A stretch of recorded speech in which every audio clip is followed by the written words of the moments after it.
আসেন আমরা হাদির বড় ভাই ওমর ফারুকের নামে একটা ডাস্টবিন বানাই, আর সেখানে সবাই আপনারা মন মতো নিক্ষেপ করতে পারেন আপনার যা খুশি তা। ধিক্কার জানাই হাদির বড় ভাই ওমর হাদিকে, কারণ ভাইয়ের বিচার কিন্তু ওয়ান কাইন্ড অফ বেচা দিচ্ছে। জুলাই গণঅভ্যুত্থানে হাজার হাজার মানুষ মারা গেছে, হাজার হাজার মানুষ আহত হয়েছে।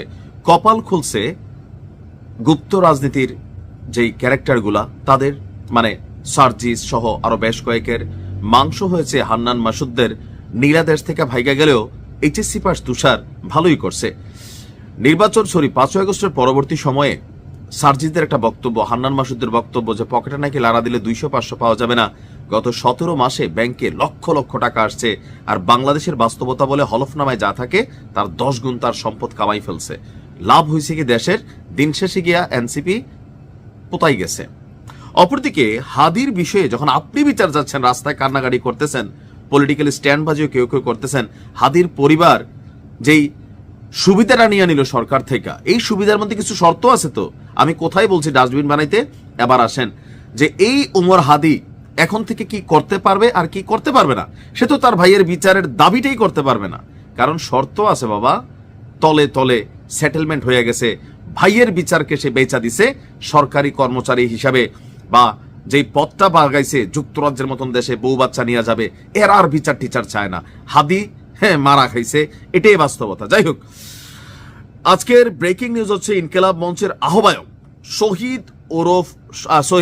শহীদ হাদির ভাই ওমর বিন হাদিকে যুক্তরাজ্যের বার্মিংহামে অবস্থিত বাংলাদেশ সহকারী হাই কমিশনে 2য় সচিব পদে চুক্তিভিত্তিক নিয়োগ দিয়েছে অন্তর্বর্তী সরকার 3 বছরের জন্য। তো এখানে একটা রাষ্ট্রপতির নির্দেশে আপনার একটা এই প্রজ্ঞাপন জারি করা হয়েছে।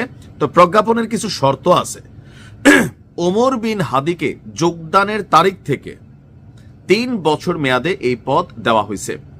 নিয়োগকালীন সময়ে তিনি অন্য কোনো পেশা, ব্যবসা কিংবা সরকারি, আধা সরকারি কিংবা বেসরকারি কোনো প্রতিষ্ঠান বা সংগঠনের সাথে কর্ম সম্পর্ক রাখতে পারবেন না। তো সে তো ইনকিলাব মঞ্চে আসিল, ইনকিলাব মঞ্চ থেকে তো হাদির বিচারটা সবচেয়ে বেশি চাওয়া হচ্ছে।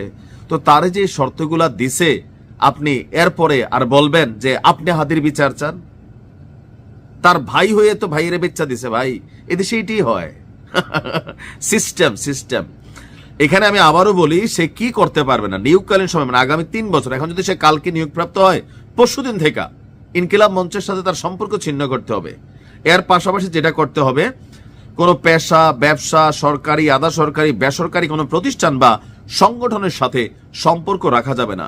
নিয়োগ সংক্রান্ত অন্যান্য শর্তাবলী সংশ্লিষ্ট চুক্তিপত্রের মাধ্যমে নির্ধারিত হবে। বর্তমানে এই মিশনে 2য় সচিব পদ নাই, তবে পররাষ্ট্র মন্ত্রণালয়ের একজন কূটনীতিকের ভাষ্য, পদ না থাকলেও জনপ্রশাসন মন্ত্রণালয় যখন নিয়োগ দেয় তখন অটোমেটিক সেখানে পদ সৃষ্টি হয়ে যায়। অর্থাৎ অন্তর্বর্তী সরকার একটা পদ তৈরি করেছে, আর এই পদে হাদির ভাইকে নিয়ে বসানো হচ্ছে।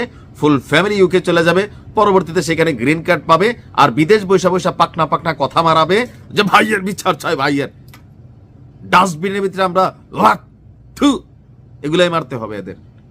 সব জোচ্চুর সবগুলো। আপনি একটার দেখছেন কিসের জুলাই, কিসের এদের ফিলিংস, সবগুলা টাকা টোকা মাইরা খাইয়া যারা অরিজিনালি আহত হয়েছে।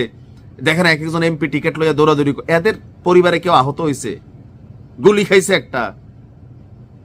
ডিবি হারুন তো রিমান্ডে নেয়, এক একটার চান কপাল লাগাই দিছে, কোটি কোটি টাকার মালিক বানাই দিছে, সুপ্রিম পাওয়ারে বসাই দিছে। এরা চায় জুলাইয়ের বিচার রাজনৈতিক বক্তব্য গলাবাজি ছাড়া। হাদির ভাইয়ের এই সিদ্ধান্ত কি মনে হয়েছে আপনার কাছে? সবগুলা ধরেন ধান্দায় হাঁটে, সেইম। তবে আমরা হাদি হত্যার বিচার চাই। যারাই করছে, যেই করছে, এটার বিচার হওয়া উচিত। আজকে হাদি, কালকে আপনিও কোনো ইস্যুতে পড়তে পারেন, আপনার ফ্যামিলি এরকম সেটেল হয়ে যেতে পারে, চাকরি বাকরি, পদবি। ভাইয়া ভাই, নিজের জীবনটা গুরুত্বপূর্ণ, যেটা বোঝা যাচ্ছে। আপনি মইরা গেলে সব শেষ। ভালো থাকুন।